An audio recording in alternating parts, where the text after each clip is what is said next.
মা বাবা টেবিলে খাবার দিছি, আসেন। তুমি যাও, আমরা আসতেছি। বাবা আপনি এই অনুষ্ঠান দেখেন? এই অনুষ্ঠান আমার আব্বু প্রতিদিন দেখে, আব্বুর এটা অনেক প্রিয়। হ্যাঁ বুঝছি।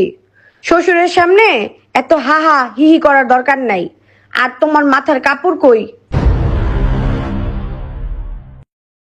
যাও এখন, আমরা আসতেছি।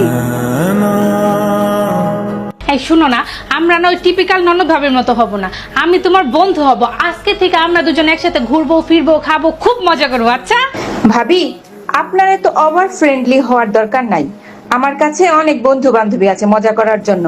আপনি ভাবির মতোই থাকেন। আচ্ছা, এই জন্য তোমার চা। সারাদিন কেমন কাটলো? যেরকম কাটে ওরমই কাটছে।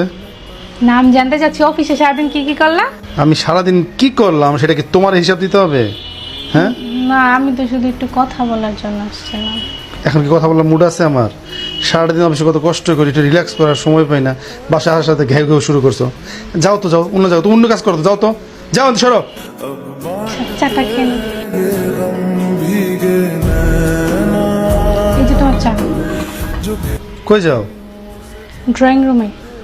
স্বামী মাত্র অফিস থেকে আসলো, একটু পাশে বসো, একটু গল্প গুজব করো। সারাদিন কেমন কাটলো একটু জিগাও, একটু ভালো লাগে তো। কি ব্যাপার স্যাপার? আমি তোমার পাশে বসলে তো তুমি আমার সাথে কথা বলবা না, আমি তোমাকে কিছু জিজ্ঞেস করলে তুমি বিরক্ত হবা। তাই এখানে চুপচাপ বসে সময় নষ্ট করার থেকে ভালো আমি একটু ড্রয়িং রুমে গিয়ে টিভি দেখি। তোমার কিছু লাগলে আমাকে ডাক দিও, আমি দিয়ে যাবো। ভাবি, আমার সাথে একটু মার্কেটে যাবা? কয়েকটা জিনিস কিনতাম। তোমার না অনেক বন্ধু আছে, ওখান থেকে একজনকে নিয়ে যাও। ভাবি, ওরা সবাই ব্যস্ত, আমার আজকে এই জিনিসগুলো দরকার। যে শুধু প্রয়োজনে আমাকে মনে করে, আমি তার কোনো হেল্প করি না। এর থেকে ভালো তুমি মার সাথে যাও অথবা একাই চলে যাও। ভাবি না মা, এই যে আপনাদের চা। বউ দাঁড়াও, এসব কি চলতেছে? কিছুদিন হলো বিয়ে করে আসলা, এখন থেকে মুখ বেঁকা ঘুরো কেন? হাসি খুশি থাকতে পারো না? হাসি খুশি ভাবেই তো আসছিলাম মা, আর হাসি খুশি থাকার চেষ্টাও করলাম, কিন্তু সেটা তো আপনাদের সহ্য হয় না। এখন সারাদিন আমাকে কথা শোনাবেন, তারপরেও আমি হাসি খুশি ভাবে থাকবো? আমি তো এতটা মহান না মা।